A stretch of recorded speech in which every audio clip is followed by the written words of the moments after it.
ติดตามและอัปเดตสถานการณ์ของเส้นทางต่อพี่น้องเอ้ยรู้สึกว่าการเฮ็ดทางเทพิต้งของเพิ่นนี่รู้สึกว่าจะมาฮอดอยู่เขตบ้านพลต้องเนาะจุดนี้คือเขตบ้านพลต้องนั่นเองเดี๋ยวเราจะแล่นเข้าไปภายในเขตบ้านนาสลาและก็บ้านเขตบ้านดงบังอีกทีนึงให้ทุกคนได้เบิ่งใน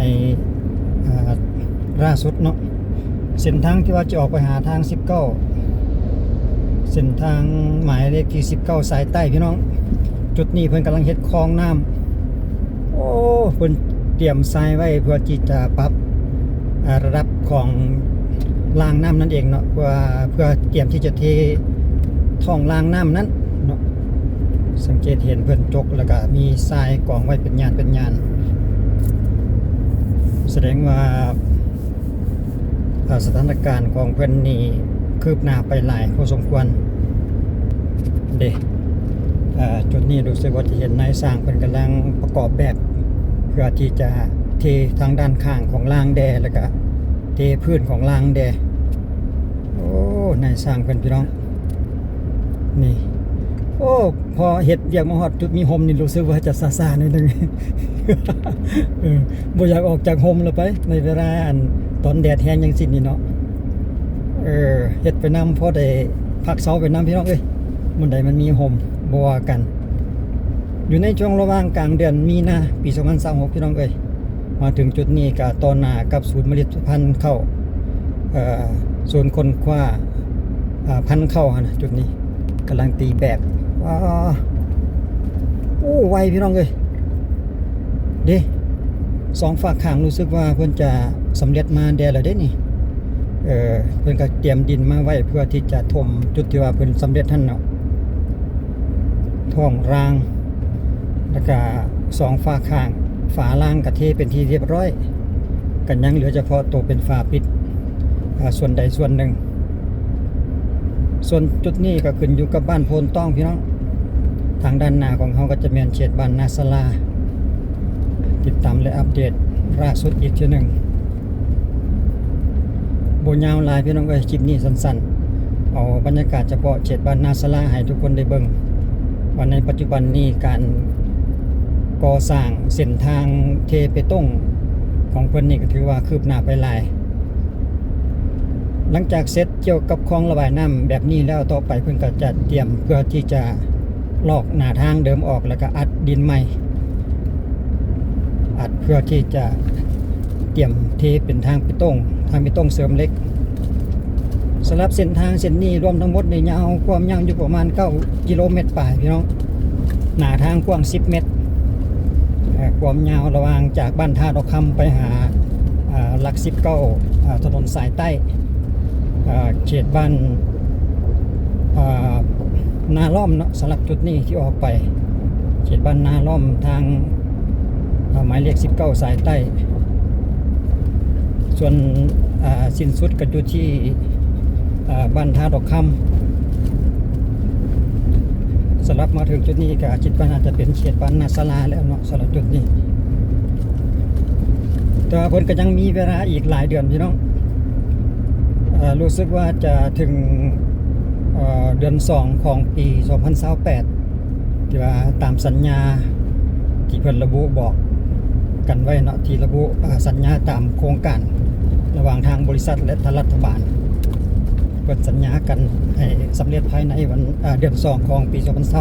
2028ก็คือเดือนกุมภาพันธ์ปี2028นั่นเอง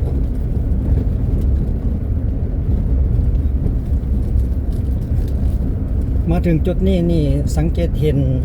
รู้สึกว่าเพิ่นก็จะอัดหน้าทางไปได้แล้วสังเกตเพราะว่าเฮาแล่นมันจะเรียบกว่าเก่าเนาะเมื่อก่อนนี่เฮาเคยแล่นมามันจะเป็นทางยางแล้วก็เป็นทางที่เพเป็นคุมหลายแต่ว่าในเวลานี้เป็นขูดหน้าทางเดิมออกแล้วก็อัดไปเป็นบางส่วนไปได้ก็เฮ็ดให้รถหันแล่นได้เรียบนิ่มพี่น้องเอ้ยบ่ได้ยากต่างแต่ว่ามันเป็นขี้ไงเนาะมันเป็นขี้ฝุ่นเด้โอ้แสดงว่ายาวไปทั้งแถบนี่ก็ขอชมเชยทางบริษัทและทางรัฐบาลเพิ่นเอาใจใส่ในการเฮ็ดถนนหนทางให้ประชาชนในบรรดาเผ่าขอบเขตนี้ได้ส้มไส้อย่างสะดวกสบายพี่น้องเอ้ย เฮ็ดให้มันมีความสะดวกคือทางมันจะเรียบเรียบดีเนาะบ่แม่นว่าสิเป็นคุมหั่นน่ะต่างแต่ถ้าเป็นขี้ฝุ่นคือดังที่เฮากล่าวไปนั่นเองก็สังเกตเห็น2ฝาข้าง2ฝาข้างเกี่ยวกับคลองระบายน้ำนี่ก็จะสำเร็จมาทั้งแถบตั้งแต่เฮาแล่นมาออกจากบ้านโพนต้องนั่นเลยเนาะ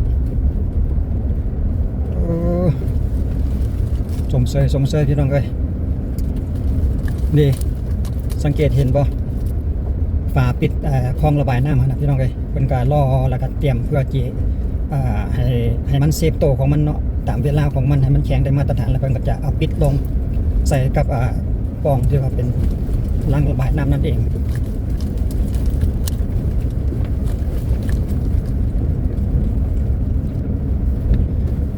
คลิปวิดีโอนี้เขาก็จะแล่นไปจนอยู่ในขอบเขตบ้านนาสลาก็สามารถหูได้แล้วว่าในปัจจุบันนี้เส้นทางเส้นนี้เพิ่นก็คืบหน้าเป็นหลายกันยังเหลือแต่ขั้นตอนการเสริมเหล็กแล้วก็เทเปตงเป็นขั้นตอนสุดท้ายในการเทโอ้จุดนี้คือว่าสูงเท่าไหร่โอ้มันเพียงเอวคุณบ่จักนี่ คิดว่าน่าจะต้องได้เอาดินมาเพิ่มอีกหลายสมควรสำหรับจุดนี้เนาะ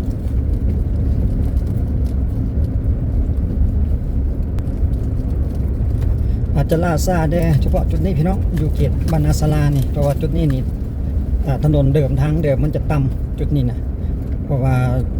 ช่วงเวลาหน้าฝนของแต่ละปีนี่รู้สึกว่าน้ำก็จะเกือบท่วมกันเลยทางจุดนี้ก็เลยเฮ็ดให้ล่าซาย้อนว่าเพิ่นต้องได้เอาดินมาเพิ่มแล้วก็อัดลงไปอีกเป็นจำนวนหลายเพราะระดับมันต่างกันหลายเพราะสำหรับจุดนี้เนาะเดี๋ยวสังเกตเห็นจุดนี้เพิ่นก็เตรียมดินเอาดินมากองไว้กำลังเริ่มเอาดินมากองไว้มั้งนี่เพื่อเตรียมที่จะอัดลงอีก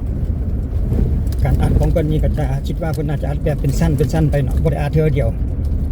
อัดเทื่อเดียวเลยนี่มาตรฐานมันอาจจะบ่ได้ฉะนั้นแล้วเพิ่นก็ต้องได้เกรดไปแล้วอัดไปเป็นสั้นเพื่อให้มันมีความแน่นได้มาตรฐานนั่นเองหลังจากเพิ่นอัดได้มาตรฐานแล้วต่อไปก็จะเฮ็ดเกี่ยวกับคลองระบายน้ำแล้วก็จะอัดหน้าทางแล้วก็เทอีกเป็นขั้นตอนต่อไปสำหรับจุดนี้ก็ก่อนที่จะเข้าจุดที่ว่าเป็น3แยก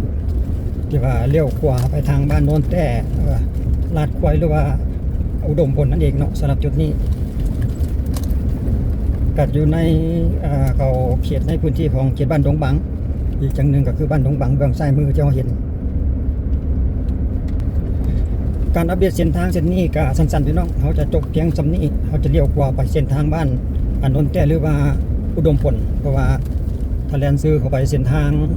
หมายเลข19หันคิดว่าน่าจะมีประมาณเดียวกันเนาะอยู่ในระหว่างอัดหน้าทางบ่ทันได้เทแต่ยังใดหั่นน่ะเส้นทางนี้ก็คือเส้นทางที่เขาไปหาบ้านโนนแต่ลัดควายอุดมพลโนนสะอาดเข้าไปในเวียงได้เข้าไปเขตบ้านทางงอนทางเส้นนี้ก็สำเร็จไปในภายในปีที่แล้วนั่นเองเนาะปี2025เพิ่นก็สำเร็จมาในถึงปัจจุบันนี้เพิ่นก็ตีเส้นจราจรเป็นที่เรียบร้อยยังเหลือแต่ไฟส่องทางเนาะไฟเยืองทางก็ถือว่า 100% แล้วก็มีการส่งมอบโครงการให้ทางภาครัฐเพิ่นก็คือเป็นการสำเร็จเสร็จสิ้นขั้นตอน